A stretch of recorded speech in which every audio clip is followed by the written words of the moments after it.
आज हम आए हैं दिल्ली से बहुत दूर इस शिखर जी पावन सिद्ध क्षेत्र पर, कौड़ा कौड़ी, जहाँ से सिद्धालय गए। और पहले आप सभी को चैनल महालक्ष्मी की ओर से सादर जय जिनेंद्र।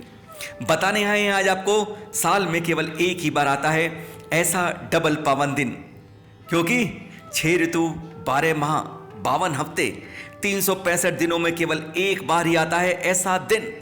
वैसे तो वीर संवत में 360 दिन होते हैं और इनमें 120 कल्याणक आते हैं, पर इनमें एक दिन ऐसा भी होता है, वह दिन जब आसमान से चांद भी झांक कर नहीं देखता, अमावस की तरह हो जाती है रात। और क्योंकि दिन में की तरह बन जाता है वह दिन, एक नहीं दो तीर्थंकर अपने ज्ञान का प्रकाश फैलाकर, योग मुद्रा धारण कर, अनादि निधन इसी शाश्वत पावन तीर्थ शिखर जी से अपने अपने काल में सिद्धालय जाते हैं। वह संदेश दे गए कि जैसे हम चले तुम भी चलो, जीवन मरण के इस चक्र को अब तो खत्म करो। जिस दिन 2 कल्याणक, मोक्ष कल्याणक आते हैं, ऐसा एकमात्र डबल पावनमय दिन, और यह दिन है चैत्र कृष्ण अमावस। चलिए पहले ले चलते हैं आपको करोड़ों खरबों वर्ष पहले, घात की खंडदीप के पूर्व मेरु में उत्तर की ओर अरिष्ट नगर के राजा पद्मरथ को एक दिन स्वयं प्रभु भगवान के उपदेश सुन वैराग्य उत्पन्न हो गया। तो वहीं उनके करोड़ों खरबों वर्षों बाद इस जम्बूद्वीप की सीता नदी के उत्तर तट पर कच्छ देश के शेमपुर नगर में धनपति राजा को अरयनंदन तीर्थंकर के उपदेश से वैराग्य जागृत हो जाता है। दोनों ही अपने अपने सुयोग्य बेटों को राज्य सौंप दीक्षा ले लेते हैं और भगवान के चरणों में रहकर 11 अंग के पारगामी हो जाते हैं। 16 करण भावनाओं का चिंतन कर तीर्थंकर प्रकृति का बंद कर लेते हैं। अनंतनाथ जी का जीव आयु पूर्ण कर अच्युत स्वर्ग के पुष्पोत्तर विमान में इंद्र बनता है, तो वहीं अरयनाथ भगवान का जीव जयंत नामक अनुत्तर विमान में अहिमेंद्र बनता है। फिर अनंतनाथ का जीव अयोध्या में सिंहसेन राजा की महारानी जयश्यामा के गर्भ में आते हैं, और वहीं अरयनाथ का जीव हस्तिनापुर नगर के राजा सुदर्शन की महारानी मित्रसेना के गर्भ में आते हैं। तो उससे 6 माह पहले ही सुबह, दोपहर, शाम तीनों पहर कुबेर इंद्र द्वारा 3.5 करोड़ रत्नों की वर्षा हर बार, यानी 15 माह में 48,250 करोड़ रत्नों की वर्षा की जाती है। और पूजा में हम कहते भी हैं, अज्ञान में इस लोक में आलोक सा छाने लगा, होकर मुदित सुरपति नगर में रत्न बरसाने लगा, गर्भस्थ बालक की प्रभा प्रतिभा प्रकट होने लगी, नभ से निशा की कालिमा अभिनव उषा धोने लगी। और फिर अनंतनाथ जी का जीव कार्तिक कृष्ण प्रतिपदा को, अरयनाथ जी का जीव फागुन शुक्ल तृतीया को जैसे ही अलग अलग महारानी के घर में आते हैं, तो उन्हें रात्रि के चौथे मनोहर पहर में अत्यंत शुभ परिणामी 16 स्वप्न दिखते हैं, और सुबह उठते ही अपने अपने महाराजाओं से स्वप्नों का फल पूछती हैं। और स्वप्न का फल पता चलता है कि आपके घर में लोक कल्याण करने वाले लोक पूज्य तीर्थंकर का जीव अवतरित हो गया है। तीर्थंकर का जीव 8 या 10 माह में नहीं, पूरे 9 माह में जन्म लेता है, और माँ को गर्भ की कोई पीड़ा भी नहीं होती। और फिर ज्येष्ठ कृष्ण द्वादशी को अनंतनाथ जी का अयोध्या में और अरयनाथ जी का हस्तिनापुर में मंगसिरी शुक्ल चतुर्दशी को जन्म हो जाता है। उधर स्वर्ग में सौधर्म इंद्र का सिंहासन कंपायमान होता है।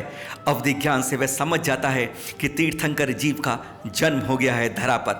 वह सिंहासन से उतर 7 कदम आगे चलता है और अष्टांग प्रणाम करता है, और फिर दल बल के साथ मध्य लोक की ओर चल देता है।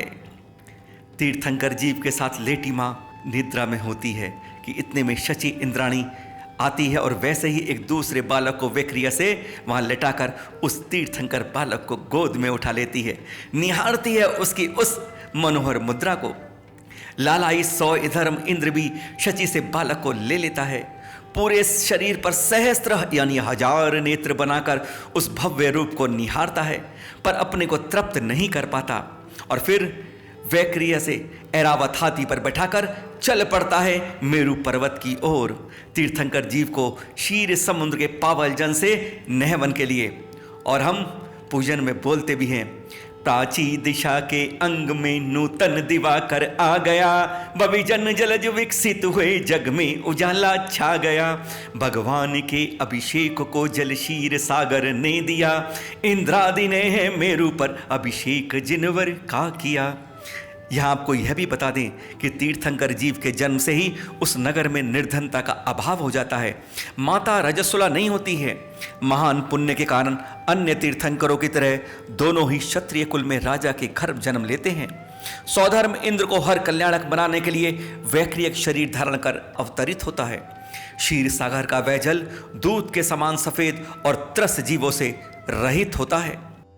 हर तीर्थंकर के जन्म कल्याणक की तरह दोनों का अपने अपने काल में सौधर्म इंद्र अभिषेक करता है और वह दिन आज भी जन्म कल्याणक के रूप में मनाते आ रहे हैं। विशाल 1000 कलशों से उनका अभिषेक होता है।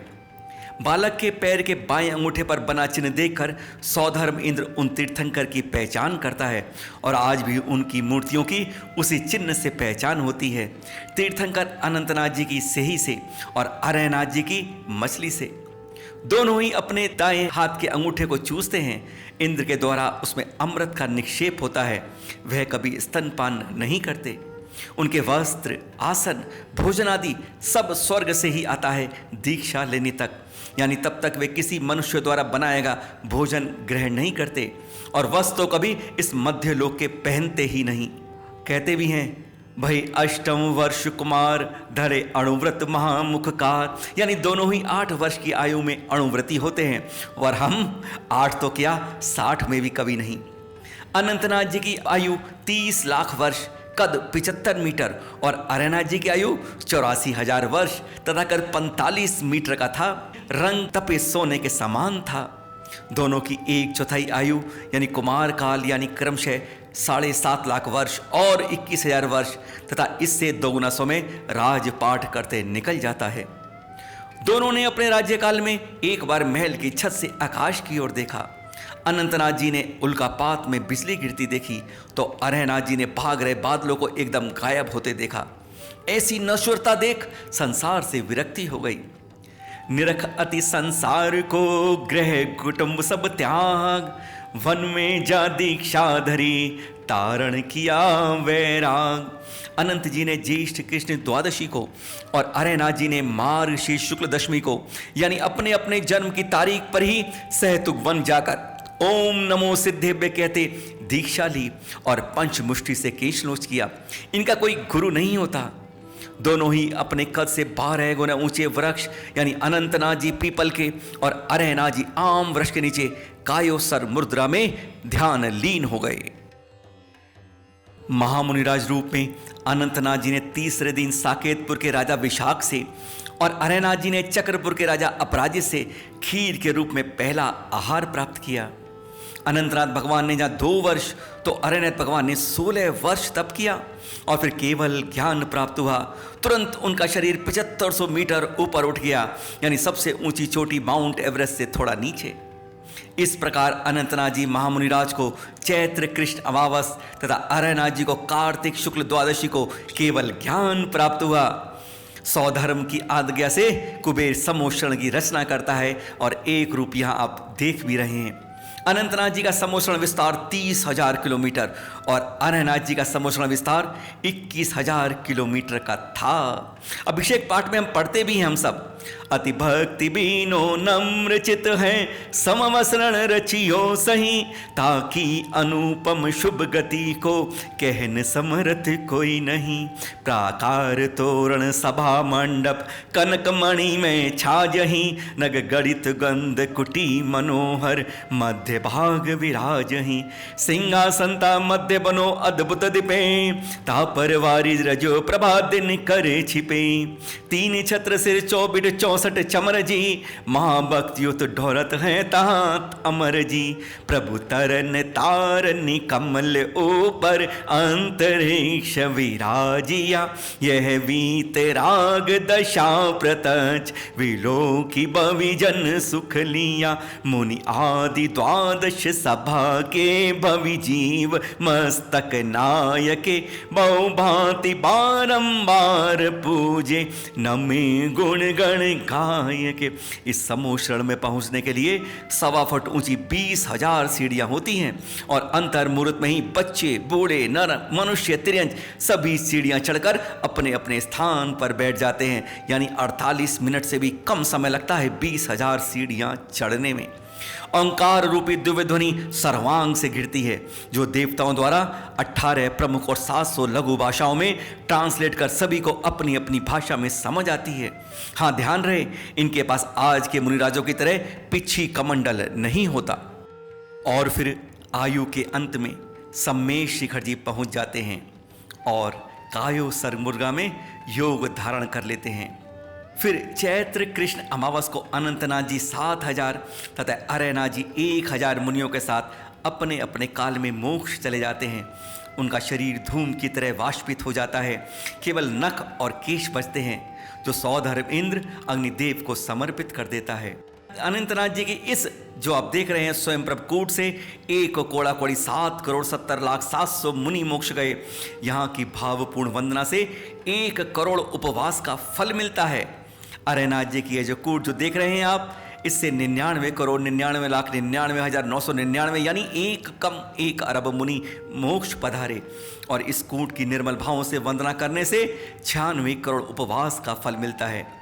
और इस समय हम अनंतनाथ जी के स्वयं प्रभकूट से आपको यह दृश्य दिखा रहे हैं। जो पहले दृश्य आपने देखा, उसके बाद यह जो है उनका तीर्थ प्रवर्तन काल 4 सागर 7,50,000 वर्ष रहा, जिसमें आधा पल्ले धर्म का विच्छेद रहा। वहीं अरयनाथ जी का तीर्थ प्रवर्तन काल 9 अरब 99,99,66,000 वर्ष रहा। इस पावन धरा के दर्शन करें और कर्मों की निर्जरा करें। कहते हैं ना, एक बार बंदे जो कोई, ताकि नरक त्रियंच गति न होई। जय जिनेन्द्र।